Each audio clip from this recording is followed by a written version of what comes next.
Deuxième lettre à Timothée.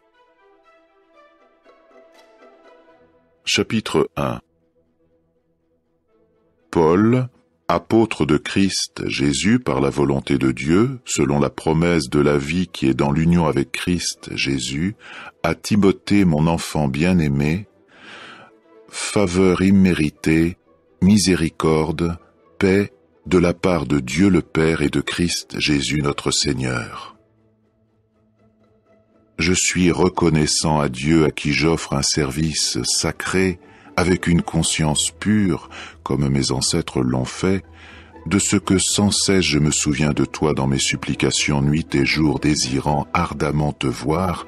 Je me souviens en effet de tes larmes, pour que je puisse me remplir de joie. Car je me rappelle la foi qui est en toi sans aucune hypocrisie et qui a d'abord habité dans ta grand-mère Loïs et dans ta mère Eunice, mais qui, j'en suis certain, est aussi en toi. C'est pour ce motif que je te rappelle de ranimer comme un feu le don de Dieu qui est en toi par l'imposition de mes mains. Car Dieu ne nous a pas donné un esprit de lâcheté, mais de puissance, d'amour et de bon sens. Ne prends donc pas honte du témoignage au sujet de notre Seigneur, ni de moi prisonnier pour lui, mais prends ta part pour ce qui est de supporter le mal pour la bonne nouvelle selon la puissance de Dieu. Il nous a sauvés et nous a appelés par un saint appel, non à cause de nos œuvres, mais à cause de son propre dessein et de sa faveur imméritée. Celle-ci nous a été donnée en ce qui concerne Christ Jésus avant des temps de longue durée, mais maintenant elle est devenue bien visible grâce à la manifestation de notre Sauveur Christ Jésus, qui a aboli la mort, mais a répandu la lumière sur la vie et l'incorruptibilité, par le moyen de la bonne nouvelle pour laquelle j'ai été établi prédicateur et apôtre et enseignant. C'est pour ce motif que moi aussi je subis ces choses. Mais je n'ai pas honte, car je connais celui que j'ai cru, et j'ai la certitude qu'il est capable de garder jusqu'à ce jour-là ce que j'ai mis en dépôt chez lui. Retiens toujours le modèle des paroles salutaires que tu as entendues de moi, avec la foi et l'amour qui se rapportent à Christ Jésus. Ce beau dépôt, garde-le grâce à l'Esprit Saint qui habite en nous. Tu sais ceci, que tous les hommes dans le district d'Asie se sont détournés de moi. De ce nombre sont Phygèle et Hermogène. Que le Seigneur fasse miséricorde à la maisonnée d'Onésiphore, parce qu'il m'a souvent réconforté et il n'a pas pris honte de mes chaînes. Au contraire, quand il est venu à Rome, il m'a cherché avec soin et il m'a trouvé. Que le Seigneur lui accorde de trouver miséricorde auprès de Jéhovah en ce jour-là. Et tous les services qu'il a rendus à Éphèse, tu les connais très bien. Chapitre 2. Toi donc, mon enfant, continue d'acquérir de la puissance dans la faveur imméritée qui se rapporte à Christ Jésus. Et les choses que tu as entendues de moi avec l'appui de nombreux témoins, ces choses confie-les à des hommes fidèles qui, à leur tour, seront qualifiés pour enseigner les autres. Comme un excellent soldat de Christ Jésus, prends ta part pour ce qui est de supporter le mal. Aucun homme servant comme soldat ne se laisse entraîner dans les affaires commerciales de la vie afin de gagner l'approbation de celui qui l'a enrôlé comme soldat. Et si quelqu'un lutte dans les jeux, il n'est couronné que s'il a lutté selon les règles. Le cultivateur qui travaille dur doit être le premier à recevoir sa part des fruits. Pense constamment à ce que je dis. Le Seigneur en effet te donnera du discernement en toutes choses. Rappelle-toi que Jésus-Christ a été relevé d'entre les morts et qu'il était de la semence de David selon la bonne nouvelle que je prêche, à propos de laquelle je supporte le mal jusqu'à porter des liens comme un malfaiteur. Toutefois, la parole de Dieu n'est pas liée. Voilà pourquoi je continue à endurer toutes choses à cause de ceux qui ont été choisis, pour qu'eux aussi obtiennent le salut qui est dans l'union avec Christ Jésus, avec la gloire éternelle. Fidèle est la parole. Oui, si nous sommes morts avec lui, nous vivrons aussi avec lui. Si nous continuons à endurer, nous régnerons aussi avec lui.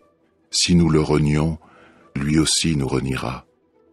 Si nous sommes infidèles, il demeure fidèle car il ne peut pas se renier lui-même. Continue à leur rappeler ces choses, leur ordonnant devant Dieu comme témoin de ne pas se battre sur des mots, chose qui n'est utile à rien parce qu'elle cause la ruine de ceux qui écoutent. Fais tout ton possible pour te présenter à Dieu comme un homme approuvé, un ouvrier qui n'a à rougir de rien, qui expose correctement la parole de la vérité, mais évite les discours vides qui profanent ce qui est saint, car ils avanceront toujours plus dans l'impiété, et leur parole s'étendra comme la gangrène.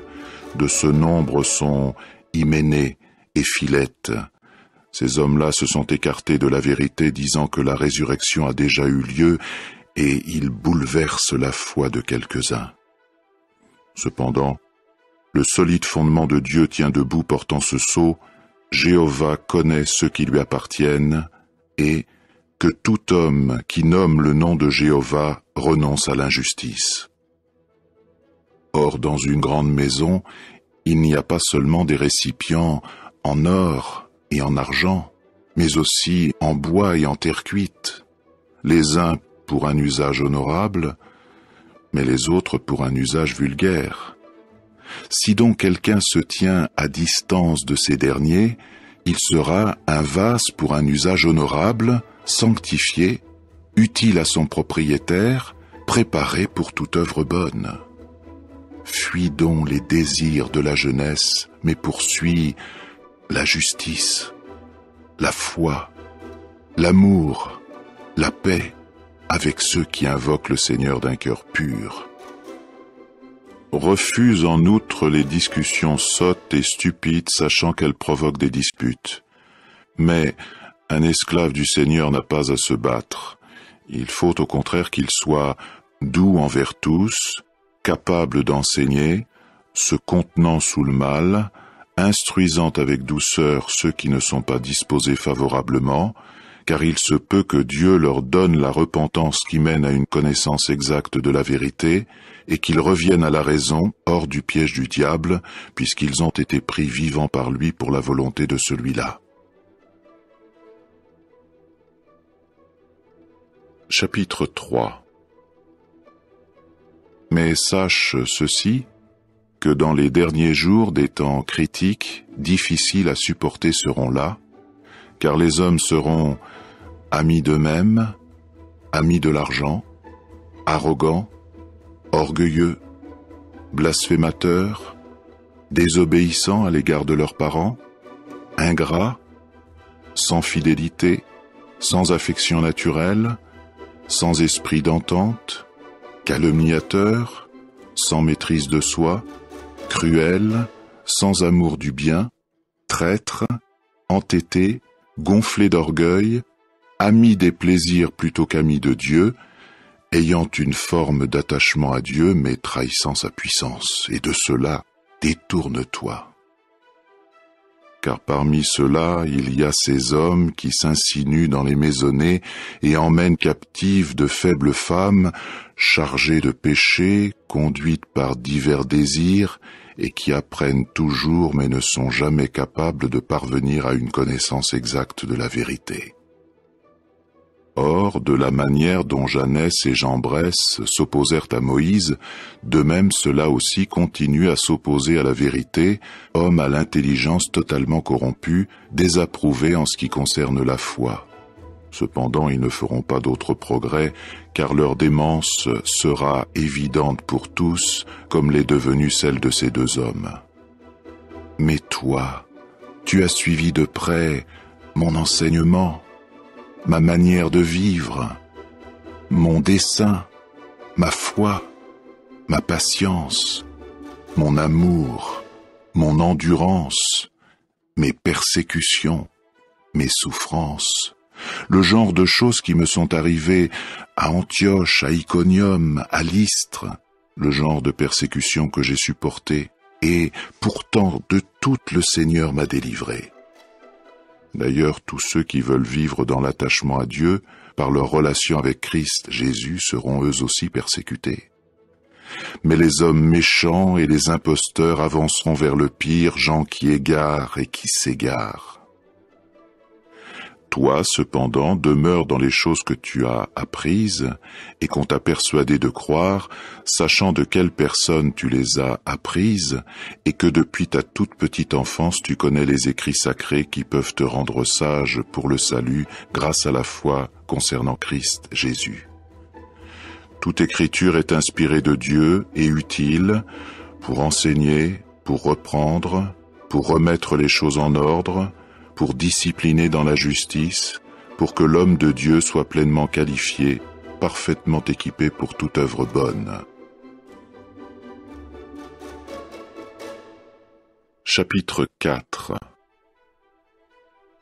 Je t'ordonne solennellement, devant Dieu et Christ Jésus qui doit juger les vivants et les morts, et par sa manifestation et son royaume, prêche la parole, fais-le avec insistance, en époque favorable, en époque difficile, reprends, réprimande, exhorte avec toute patience et avec art d'enseigner. Car il y aura une période où ils ne supporteront pas l'enseignement salutaire, mais selon leurs propres désirs, ils accumuleront des enseignants pour eux-mêmes afin de se faire agréablement caresser les oreilles, et ils détourneront leurs oreilles de la vérité, tandis qu'ils se tourneront vers des fables. Mais toi, reste dans ton bon sens en toutes choses, supporte le mal, fais l'œuvre d'un évangélisateur, accomplis pleinement ton ministère, car moi je suis déjà en train d'être répandu comme une libation, et le moment de ma libération est imminent.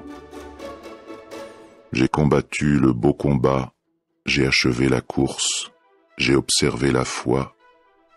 Désormais m'est réservée la couronne de justice que le Seigneur, le juste juge, me donnera en récompense en ce jour-là, pas seulement à moi cependant, mais aussi à tous ceux qui ont aimé sa manifestation. Fais tout ton possible pour venir vers moi bientôt. Démas, en effet, m'a abandonné parce qu'il a aimé le présent système de choses, et il est allé à Thessalonique, Crescence en Galatie, Tite en Dalmatie. Luc seul est avec moi. Prends Marc et amène-le avec toi, car il m'est utile pour le service. Mais j'ai envoyé Tychique à Éphèse. Quand tu viendras, apporte le manteau que j'ai laissé à Troas chez Carpus, ainsi que les rouleaux, surtout les parchemins. Alexandre le chaudronnier m'a causé de nombreux torts, Jéhovah lui rendra selon ses actes, et toi aussi méfie-toi de lui car il s'est très fortement opposé à nos paroles. Dans ma première défense, personne ne se trouvait à mes côtés, mais tous m'ont abandonné, que cela ne soit pas porté à leur compte, mais le Seigneur s'est tenu près de moi et m'a infusé de la puissance, afin que par mon intermédiaire la prédication soit pleinement accomplie et que toutes les nations l'entendent, et j'ai été délivré de la gueule du lion. Le Seigneur me délivrera de toute œuvre mauvaise et me sauvera pour son royaume céleste. À lui soit la gloire à tout jamais. Amen. Adresse mes salutations à Prisca et à Aquila, ainsi qu'à la maisonnée d'Onésiphore. Éraste est resté à Corinthe, mais j'ai laissé Trophime malade à Milet. Fais tout ton possible pour arriver avant l'hiver. Eubule t'envoie ses salutations, ainsi que Pudens et Linus et Claudia et tous les frères. Que le Seigneur soit avec l'esprit que tu manifestes, que sa faveur imméritée soit avec vous.